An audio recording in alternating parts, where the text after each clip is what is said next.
Hulk গ্রামের মাছের দোকানদার, নদী, খাল আর সবুজ ধানক্ষেতে ঘেরা এক শান্ত গ্রাম। নাম তার শান্তিপুর। এই গ্রামের মানুষ খুব ভোরে ঘুম থেকে ওঠে। ফজরের আজান শেষ না হতেই কেউ যায় মাঠে, কেউ যায় নদীতে, আর কেউ যায় বাজারে। গ্রামের মাছের বাজারটা বসে নদীর ধারে। ভোরের কুয়াশার ভেতর দিয়ে এক বিশাল ছায়া ধীরে ধীরে এগিয়ে আসে। কাছে এলে বোঝা যায় সে আর কেউ নয়, হাল্ক। সবুজ বিশাল শরীর, পাথরের মতো শক্ত পেশি, আর চোখে অদ্ভুত এক শান্ত দৃষ্টি। আগে মানুষ হাল্কের নাম শুনলেই ভয় পেত। সবাই ভাবত হাল্ক মানেই ভাঙচুর, রাগ আর ধ্বংস। কিন্তু শান্তিপুরে এসে হাল্ক তার জীবন বদলে ফেলেছে। নদীর সঙ্গে হাল্কের বন্ধুত্ব প্রতিদিন ভরে। হাল্ক একাই নদীতে নামে।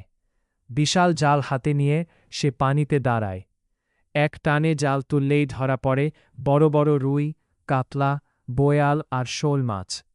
অন্য জেলেরা যেখানে ২-৩ জন মিলে কাজ করে, সেখানে হাল্ক একাই সব সামলে নেয়। মাছ ধরার সময় সে নদীর সাথে কথা বলে, আজ তোমার দান গ্রামের মানুষের মুখে হাসি ফুটাবে। বাজারে হাল্কের দোকানটা আলাদা করে চোখে পড়ে। কাঠের টেবিলে সাজানো টাটকা মাছ, পাশে বড় বড় বরফের টুকরো। হাল্ক জোরে হাঁক দেয় না, চিৎকার করে না। শুধু শান্তভাবে বলে, ভালো মাছ নিন, টাটকা মাছ। প্রথম দিকে লোকজন দূর থেকে তাকিয়ে থাকত। কেউ সাহস করে কাছে আসত না।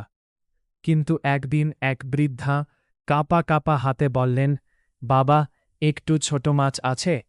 হাল্ক হাসল। তার বিশাল মুখে সেই হাসি ছিল মায়ার। সে বলল, মা, আপনার জন্য সব মাছই ছোট।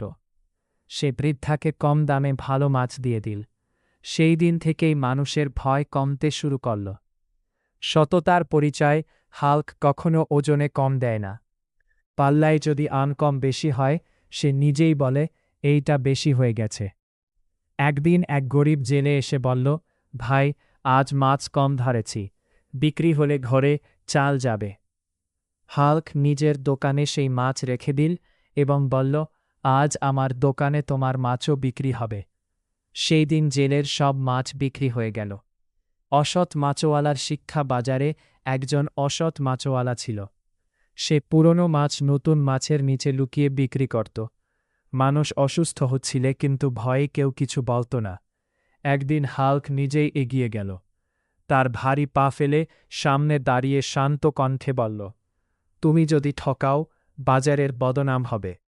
মাছওয়ালা রেগে গিয়ে চিৎকার করতে লাগল, কিন্তু হাল্ক রাগ করল না।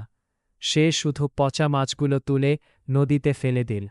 সবাই দেখল হাল্ক শক্তি ব্যবহার করল, কিন্তু অন্যায়ের বিরুদ্ধে। লজ্জায় সেই মাছওয়ালা সবার সামনে ক্ষমা চাইল। ভরসার প্রতীক হাল্ক। এরপর থেকে হাল্কের দোকানে ভিড় লেগেই থাকত। বাচ্চারা স্কুল থেকে ফেরার পথে বলত, হাল্ক কাকা। হাল্ক তাদের মাথায় হাত বুলিয়ে দিত। গ্রামের মানুষ বুঝে গেল হাল্ক শুধু শক্তিশালী নয়, সে ন্যায়ের পক্ষে। গল্পের শিক্ষা, শান্তিপুর গ্রাম হাল্কের কারণে বদলে গেল। বাজারে সততা ফিরল, মানুষ পেল ভরসা। হাল্ক প্রমাণ করল, আসল শক্তি রাগে নয়, দয়ায়। আসল বীর সেই যে দুর্বলদের পাশে দাঁড়ায়। এইভাবেই হাল্ক হয়ে উঠল শুধু একজন মাছের দোকানদার নয়, বরং পুরো গ্রামের অভিভাবক।